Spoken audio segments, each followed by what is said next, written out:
into your first workout. I just want to let you know that the first thing what I've done is I've cleaned the bowl with alcohol water. These are just some of the housekeeping tips that I like my clients to know before I work with them.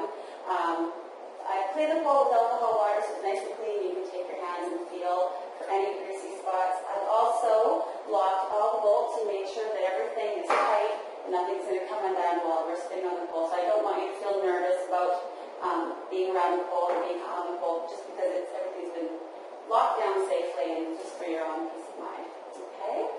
So the first thing we're going to do is we're going to start off with a warm-up.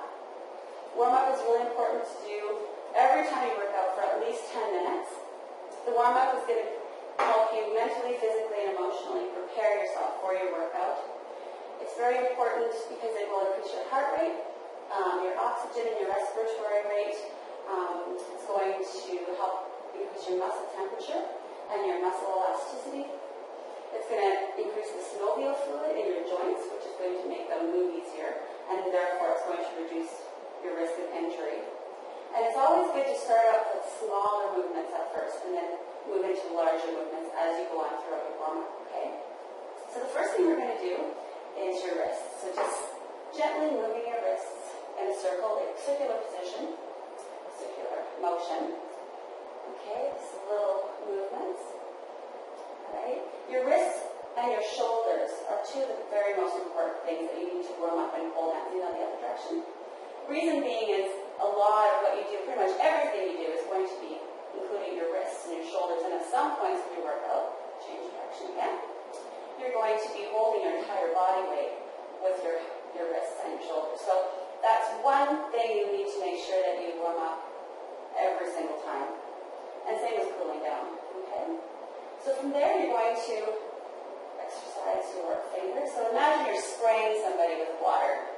Okay, that's going to really loosen up the joints in your fingers. And you can actually do everything at the same time if you want to. Incorporating your shoulders. Okay. So shoulders back. And I like to do this one because it's sort of practicing your engagement motion. So your shoulders engaged in this direction. You kind of practice that feeling. Rolling your shoulders back, and then you're going to roll them forward as well. Really feeling that stretch in your shoulders loosening up. Okay? And you're going to add your arms.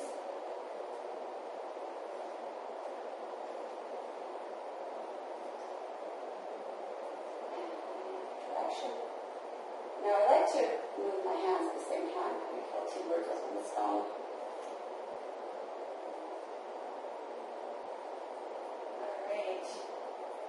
So that's the upper part of our body. Now we're going to move into our hips, our knees, our ankles. So what I'm going to do is I'm going to have you come onto this side here, and I'm going to show you the move.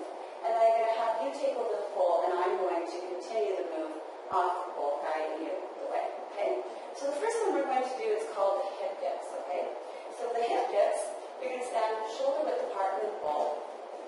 And you're basically going to start off with a squat, and you're going to dip your hips from one side to the other. Now this is a bit of a scooping motion, so you're going to start off with all of your weight on one side. And as you can see, it's a weight-bearing side. My leg is straight, and on the other side, my leg is bent. So I don't want you to have both knees bent, because if you do, that means that all the weight is being bared on your knees, and I don't want that. I want it to be in your hip. Okay? So really exaggerate that hip motion. Alright?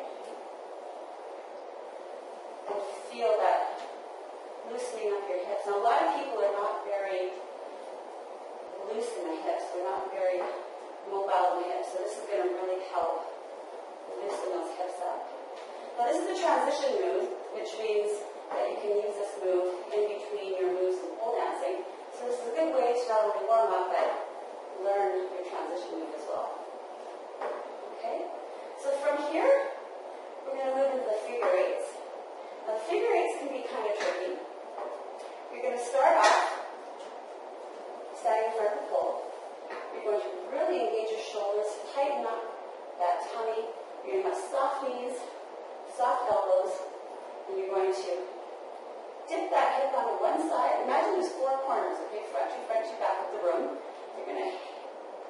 Stick your hip out to the back corner, move it forward, back to the other corner, move it forward. Once again, the weight-bearing leg is straight, and the other leg is bent. So it's going to be into the shape of a figure 8. So you can actually physically go into the back corner, move your hip to the front corner. Into the back corner, move your hip to the front corner. So try and do that. Imagine a figure 8.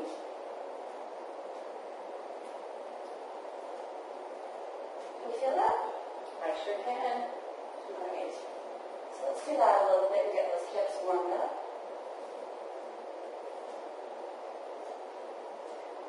Okay. Now from here, we're going to move into another move called the body wave.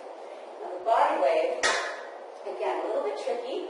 It's quite a mobility exercise. A lot of people don't have a lot of flexibility, so I'm going to show you step by step how to do this one. Standing, put arms length from the pole.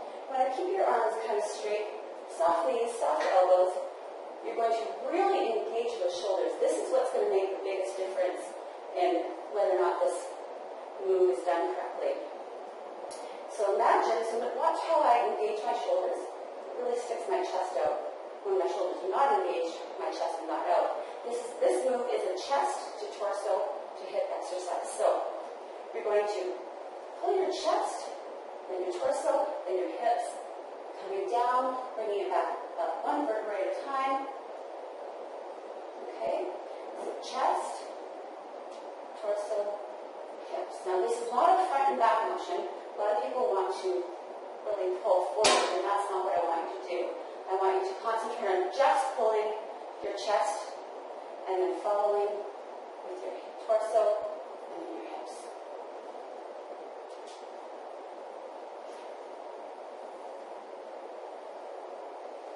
You feel that? I do. Let me just check your form.